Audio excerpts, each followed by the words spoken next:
Vi los trabajos, ya fueron evaluados, prácticamente pues la clase de hoy ya fue desarrollada por ti. Mm, Sin embargo, pues vamos a dar unos tips en ya, cuanto a las jurisprudencias de la Corte. Bien, en esto de las jurisprudencias internacionales, pues vamos a hacer referencia hoy a la Corte Internacional de Justicia. Digamos que como institución de derecho internacional, a la cual los Estados miembros de la ONU pueden asistir para resolver sus conflictos, ¿no? Esta Corte Internacional, pues bien, produce decisiones vinculantes para los Estados miembros de la ONU que someten para ella el conflicto y además de eso, funciona como órgano consultivo. Como órgano consultivo, no, sus decisiones son, digamos que, criterios jurídicos que no son de carácter obligatorio, ¿no? Entonces, bien, esta corte, digamos que produce sentencias vinculantes para que así los países que deciden someterse a ella desde un principio, produce jurisprudencia y produce doctrina. Doctrina cuando funciona como órgano consultivo.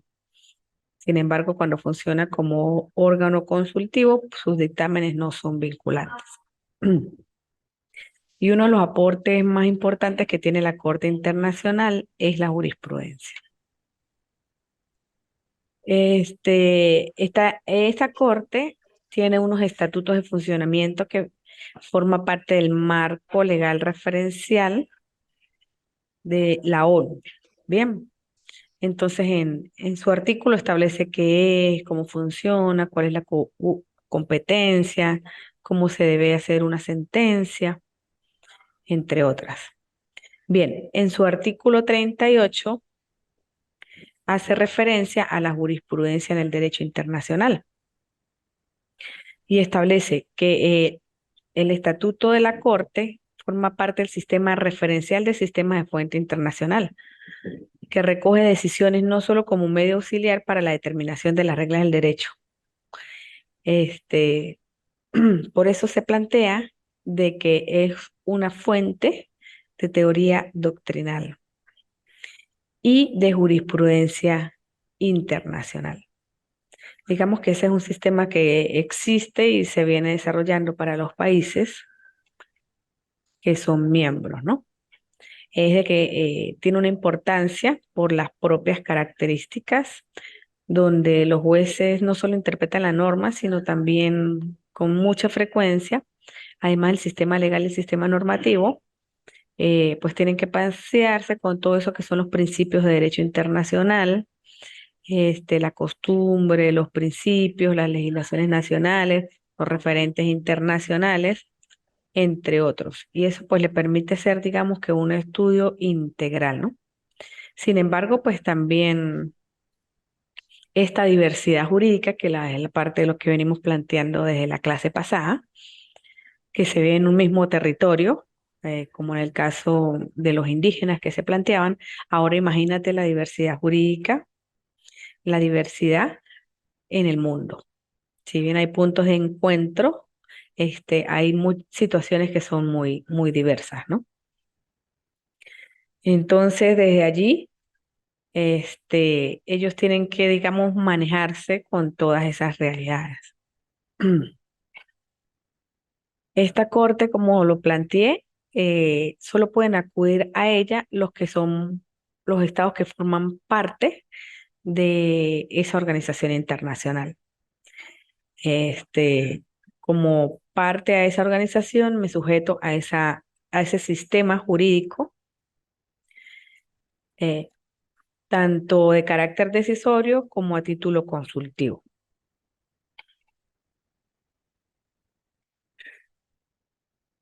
Aquí está en el artículo 36 lo relacionado con la competencia, este, donde se plantea incluso un debate, ¿no? De que qué sucede cuando una decisión o un dictamen afecta a un tercero que no forma parte de la organización. Pues bien, las decisiones aquí son solo entre las partes, no arropan al tercero. Y si el tercero ve que pues, se puede ejecutar una decisión de la cual él puede salir afectado de manera directa o indirecta, va, puede pedir formar parte de allí. Pero en principio, desde la soberanía de los pueblos es respetar las partes y que las partes acuerdan de un principio someterse a ese sistema y acatar su decisión.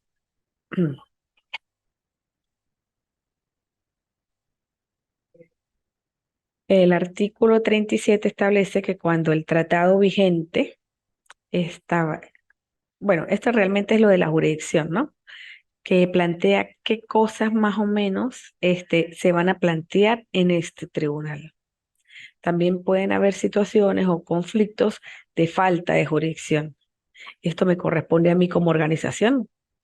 Entonces, esos casos de competencia o de declaración de jurisdicción también son sometidos en esa corte. Y la corte puede declarar su propia jurisdicción de casos cuando no están de manera expresa, por interpretación, siempre y cuando ambas partes estén de acuerdo. Entonces, sí, esta corte decide controversias considerando los convenios internacionales, los acuerdos internacionales, la costumbre internacional, los principios generales del derecho internacional, que básicamente pues viene a ser todo ese bagaje sistémico que forma parte de la fuente del derecho internacional. Aquí también se consideran de carácter integral, de forma integral. El artículo 55 plantea que las decisiones de la Corte se toman por mayoría de votos y en caso de empate decide el voto del presidente o el magistrado que lo reemplace. El fallo o la sentencia tiene que ser motivado y la decisión de la Corte no es obligatoria sino para las partes en litigio respecto al caso que ha sido decidido. El fallo es inapelable. En caso de desacuerdo, la Corte lo interpretará a solicitud de cualquiera de las partes. El artículo 62 plantea que si un Estado considera que tiene un interés de orden jurídico, puede ser afectado por la decisión del litigio. Entonces podrá pedir a la Corte que le permita intervenir. Esto fue lo que planteamos cuando un tercer Estado que no forma parte de la organización ni de ese proceso jurídico establecido puede pedir su intervención. Y las opiniones consultivas, digamos que esta es la parte más activa de la Corte, que emite opiniones consultivas respecto de cualquier cuestión jurídica a solicitud de cualquier organismo. Estas cuestiones de consulta o estos temas son expuestos en la Corte, se formulan, se establece un proceso, se continúa el proceso hasta que finalmente se asume una posición o criterio. Bien, todo este proceso de la Corte, digamos que como sistema, al igual que todo, tiene críticas. Tiene críticas. Hay quienes plantean su legitimidad, su falta de legitimidad y el activismo el activismo jurisprudencial. Como falta de legitimidad, pues bien, este se sigue cuestionando quizás el hecho de que una organización eh, no pueda fomentar en el marco de la libre determinación de las partes, que ambas lleguen a un acuerdo que les beneficie, sino que se delega en un tercero ajeno y en un criterio ajeno, que muchas veces ese tercero, que es la corte, se cuestiona o se plantea que responde a intereses, además que responde a toda una línea de pensamiento, digamos que paradigmática o epistemológica que poseen los magistrados de la corte, que en el planteamiento internacional pues está bien marcado, ¿no? Entonces, el derecho internacional considera la jurisprudencia como un medio auxiliar. Digamos que también otra crítica es que no le dan la importancia, no existen estos de las jurisprudencias vinculantes, ¿no? Sino no, ni le da la importancia como jurisprudencia vinculante de esa capacidad de crear un derecho. la doctrina también no se observa reforzada por estos criterios. El hecho de que las decisiones y la mayoría de sus decisiones y sus consultas no sean obligatorias para cada caso concreto, o sea, para que yo someta un conflicto a título consultivo, si yo no me voy a someter al resultado. Entonces aquí hay como todo un juego de política internacional también inmerso, donde una posición o un criterio emanado de la Corte puede usarse de manera mediática, referencial para todas unas circunstancias o hechos que pueden detonar las relaciones internacionales. Y digamos que la gente no distingue, si no dicen la decisión de la Corte, no distinguen en consulta, en tal cosa, sino eh, se usa a veces de manera irresponsable, ¿no?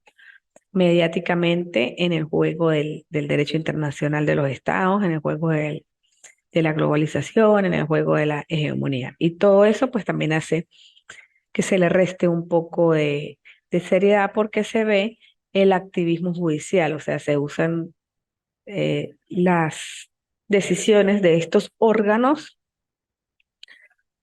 en sustento para crear ciertas políticas o acciones de interés de uno de los estados. Bien, entonces los tribunales internacionales se erigen como las voces autorizadas de los principios y normas no escritas, porque hay muchas cosas que no están escritas, como la realidad del COVID que tú revisaste, que es parte del trabajo que presentaste, y otras realidades que son temas que debemos revisar a lo largo del desarrollo de esta unidad curricular, ¿sí? Entonces, ante un estado quizás de relaciones internacionales de tanta magnitud, de tanta influencia globalizada y ante las lagunas jurídicas, pues sí se vuelve la jurisprudencia y las decisiones de esta corte eh, parte de la línea de creación doctrinal en determinados temas. Sin embargo, los doctrinarios no la asumen y no les dan a veces, pues tampoco en los debates la importancia que merecen, bien sea las decisiones o las consultas, así no sean vinculantes, pues son temas de debate para los especialistas de derecho internacional, bien sea de manera prospectiva, constructiva o de manera crítica. Cuéntame, Pablo. Sí, totalmente de acuerdo, doctor Egle. Simplemente para hacer un comentario que vincula todo lo que estamos desarrollando en este tema sumamente interesante. Eh, Me encantó el tema de la actividad porque fuimos identificando desde el sistema monista cómo vamos utilizando estas fuentes, cuándo son vinculantes, cuándo no, el carácter obligatorio, su fallo en la ejecución. Fíjense que aquí en el Ecuador se utilizó una opinión consultiva dentro de la Corte que, como tú indicas, dependiendo del criterio, la Corte Constitucional del Ecuador utilizó para variar el concepto de la normativa de lo que es el matrimonio, la definición del matrimonio. Entonces, superando aquella definición clásica, fíjate que esa es la parte que hablábamos de cómo se puede utilizar para mejorar una norma, para cambiar una doctrina. Y a partir de esa consulta, que por cierto generó debate y discusión doctrinario jurisprudencia en la Corte Constitucional, porque algunos decían que esas opiniones consultivas, un grupo decía, no son parte, no se pueden considerar parte del bloque de institucionalidad del Ecuador simplemente porque ya se aceptó. Otros decían que sí, eso duró todo prácticamente casi 4 meses en esa discusión, hasta que el juez ponente, el doctor Ramiro Ávila, asumió como el ponente de esa jurisprudencia de la Corte el criterio que incluso no fue solicitado por Ecuador, fue solicitado por Paraguay. Se tomaron temas del matrimonio igualitario y en base al matrimonio igualitario se cambió aquella definición clásica contractual de matrimonio, diciendo que el matrimonio era un contrato en el cual el hombre y la mujer se unían para procrear hijos y auxiliarse, y todo eso se superó con ese criterio que esgrimió la Corte, a través de esa opinión consultiva. Entonces, luego hubo un voto salvado, donde ahí vemos el juego, lo que tú me estabas indicando al finalizar, de cómo, estando en la misma corte, los jueces esgrimían, por ejemplo, que era una interpretación exagerada por parte del ponente y que esos criterios de interpretación incluso le denominó como una interpretación tipo Frankenstein, de que lo hizo a conveniencia, que tomó de la opinión consultiva solo lo que quería. Pero bueno, en conclusión, fíjate que es el criterio que actualmente los tribunales en el Ecuador en materia civil, en materia de familia, cambiaron radicalmente una definición clásica del matrimonio utilizando la jurisprudencia. Creo que fue mucho más allá de ese mecanismo auxiliar, como decíamos en la definición, sino que ahora sí marcó la ruta en un tipo de institución, en este caso del derecho civil. Ujú. Y en el caso del Ecuador, ¿cómo quedó definido entonces el matrimonio? Sí, entonces ahora sí se acepta el tema del matrimonio igualitario, por un lado, otro de que ya no es ya no es contractual meramente, no es una situación donde esta obligatoriedad que se mantuvo como absoluta por un determinado tiempo, sabiendo que los derechos no son absolutos, de que era para procrear hijos, para auxiliarse, eso ya se superó. Entonces ya incluso algo que ya teníamos en Venezuela, como era la eliminación de las causales de divorcio, que antes eran taxativas y ahora no, ya no lo son, que también ya también se está asumiendo tardíamente aquí en el Ecuador, porque lo hicimos primeramente nosotros en Venezuela a través del Tribunal Supremo. Ahora aquí la Corte Constitucional, atendiendo al cambio que hubo de construcción de la institución, ya lo que la institución, la variabilidad del matrimonio, pues los efectos del matrimonio y de las uniones de hecho también ya cambiaron su concepción. Entonces, fíjate que tal Ujú. vez en muchas oportunidades no se considera estas decisiones, esta jurisprudencia, estas opiniones, pero cuando se mete la lupa para un tema específico que tal vez por realidad social sí lo necesita, ahí sí lo traen. Entonces era, como tú decías, la globalización, la convencionalidad, hasta dónde a la realidad social le puede servir esa jurisprudencia o esa opinión consultiva. Entonces, en esos casos sí se traen, ¿no? Interesante esa parte. Sí, bueno, muchas gracias por el aporte. No sabía esa realidad ya en Ecuador, que se reconociera Ujú, legalmente el matrimonio igualitario. Aquí en ujú. Venezuela todavía no. Sí, Y bueno, epistemológicamente, pues hay muchas cosas que analizar allí, ¿no? Porque, por ejemplo, hay que ver si por necesidad sale el tema, si es un caso único, aislado, individualizado, o si es la mayor, es un tema de justicia social porque es la mayoría, porque yo no voy al derecho individual a legitimarlo como un derecho colectivo cuando mi cultura y mi posición paradigmática como país no responde a esa realidad, sino más bien viene, como usted dice, al lado de los pelos de una globalización que viene más bien de lo general a lo particular desde la globalización. sí, Entonces es doctora. un doble juego que sí corre en riesgo la soberanía de los pueblos, la Mm, cultura, la sabiduría mm. ancestral, muchas cosas.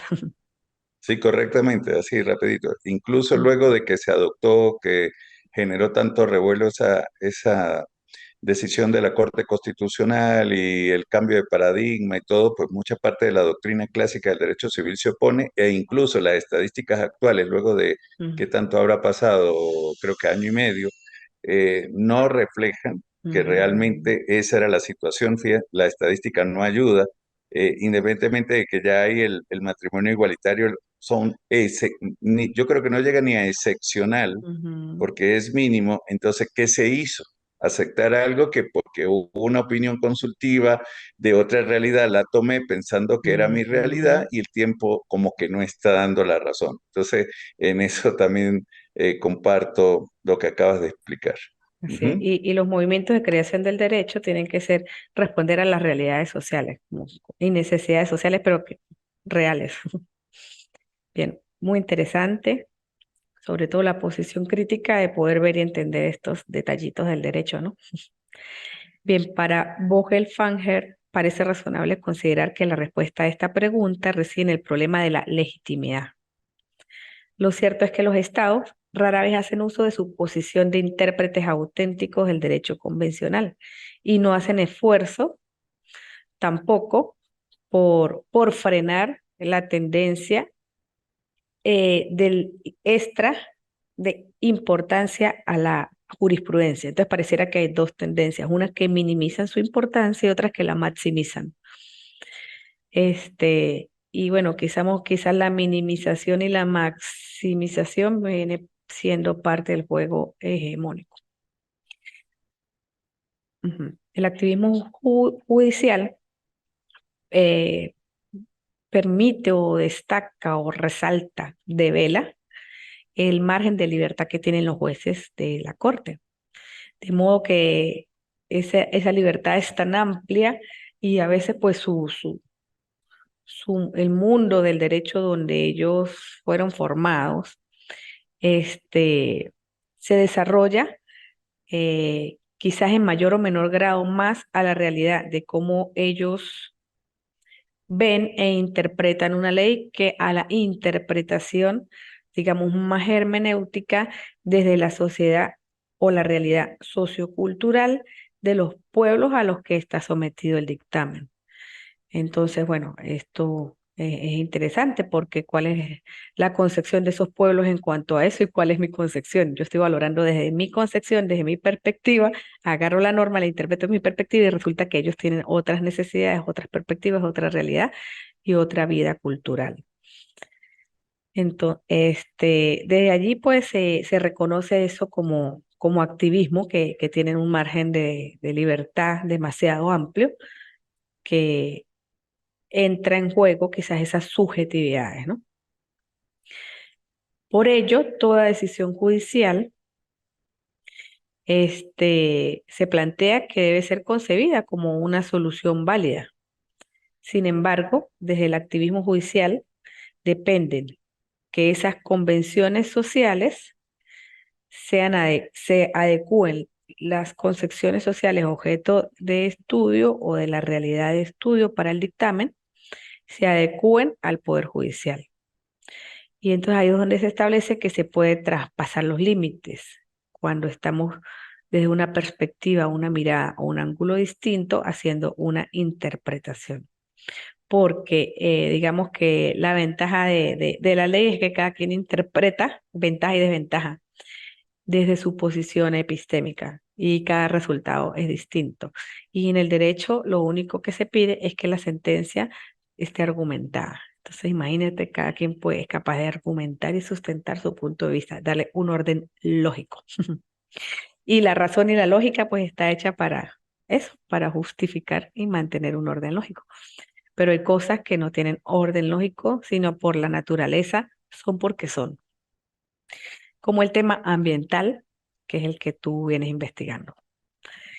Entonces, todo eso entra en juego. En definitiva, contextualizar el derecho se vuelve imprescindible. En cada cultura jurídica se fijan unos límites a la función judicial. El activismo supondría traspasar dichos límites.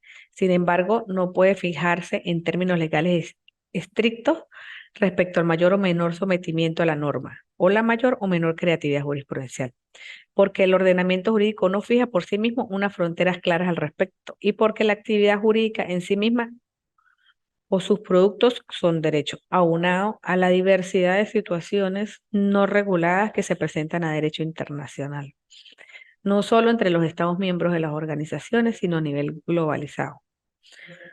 Por los temas que estamos hablando de criptomoneda, la realidad virtual, la IA, uso de la IA para guerra, entre muchos otros aspectos. Por ello no es difícil apreciar cómo se etiqueta como activismo. Ajá, aquí hay otra, ¿no? En el contexto del análisis de la jurisprudencia, entonces, dependiendo, o sea, yo someto una consulta, nosotros dos sometemos una consulta, pero si no me gusta, entonces ya, no, eso no es legítimo, eso no vale y ya no me aplico a ella. Y el otro Al que le dieron la razón, no, yo, eso sí hay que hacerlo, que es como una validación de acuerdo al interés individual del país. Y eso es subjetivo. Entonces, se considera pues que en el marco del derecho internacional sí es importante traspasar la subjetividad y plantear desde la objetividad cosas que son verdades absolutas, como por ejemplo la sostenibilidad de la especie, la sostenibilidad ambiental, entre otras, que están por encima de los derechos humanos. Porque sencillamente, si no existe el planeta, no existe el ser humano, y si no existe el ser humano, no existe el derecho humano. Y ese tema de los derechos humanos es otro tema analizado desde el activismo judicial. Cómo desde el derecho individual me vienen a minimizar el derecho colectivo natural. En este caso, pues no sería el deber ser que un derecho natural de sostenibilidad ambiental esté por debajo de un derecho humano. Los derechos humanos tienen que respetar los derechos de sostenibilidad ambiental, porque sencillamente si no, de manera de causa y efecto, si no existe el planeta, no existimos nosotros. Sin embargo, esa es una posición de razonamiento que se puede argumentar desde el derecho. Y hay otras, que es la que se viene desarrollando con más fuerza en la comunidad científica, que es la de los derechos humanos como derechos preeminentes, ¿no? Que quizás es el debate donde tú estás y en la vertiente donde te estás desarrollando. En el caso de la Interamericana de los Derechos Humanos también hay críticas porque configuran un modelo de revisión sobre la base de un sistema precedente como obligatorio, donde se destaca la incompatibilidad con el principio de la legalidad, la falta de claridad de la jurisprudencia frente a la norma y la imprecisión de sus aspectos procedimentales.